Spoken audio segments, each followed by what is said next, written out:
आपल्याकडे मुख्य म्हणजे कामठी पहिल्यांदा तुम्ही साकारलं. आज विजयाचा जल्लोषाचा दिवस आहे. मी आधी सांगितलं होतं की महाराष्ट्रामध्ये माननीय पंतप्रधान मोदींचं सरकार, देवेंद्र फडणवीसचं सरकार, डबल इंजिन सरकार हेच महाराष्ट्राचा विकास करू शकते आणि म्हणूनच जनतेला महायुतीला पसंती दिली आहे आणि 2/3 बहुमताने महायुती जिंकेल. भाजपा 135च्या वर जिंकेल आणि महाविकास आघाडीचे सर्व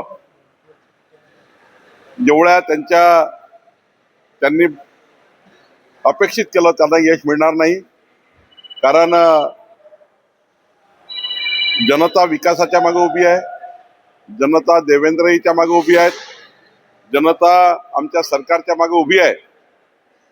विकसित महाराष्ट्रासोबत विकसित नगरपालिका, महानगरपालिका व्हावी असा जनतेचं मत आहे आणि म्हणून मला असं वाटतं की आजचा विजय हा विदर्भातला असो, मराठवाड्यातला असो की पूर्ण महाराष्ट्रातला हा विजय फार मोठा विजय आहे.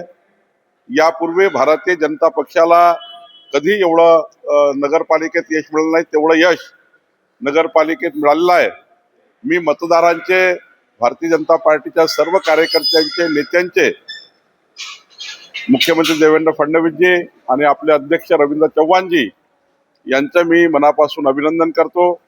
आज मला या गोष्टीचा अभिमान आहे की महाराष्ट्रामध्ये महायुती ही प्रचंड ताकदीने एकनाथ शिंदेजी असतील, अजितदादा असतील, सर्वांनीच या ठिकाणी चांगली आघाडी घेतलेली आहे आणि काँग्रेस, उबाटा आणि शरद पवारजी यांना जनतेने नाकारलाय. काँग्रेस चौथ्या ठिकाणी गेलेली आहे. उबाठा 5व्या नंबरवर आहे. आता जर आकडे बघितले महाराष्ट्रातले एकनाथ शिंदे दुसऱ्या क्रमांकावर आहेत. कडवं आव्हान त्यांच्याकडूनच तुम्हाला मिळालं नाही. कडवं आव्हान नाही आहे. आम्ही चर्चा करूनच लढलो होतो. त्यांनी मित्रपक्ष म्हणून लढलो आहे आणि आम्ही काही कडवं आव्हान वगैरे दिलं नाही आहे. त्यांनी आम्हाला दिलं नाही आहे. आम्ही त्यांना मित्रपक्षाने लढावं, कारण छोट्या नगरपालिकेमध्ये युती काही शक्य नव्हती.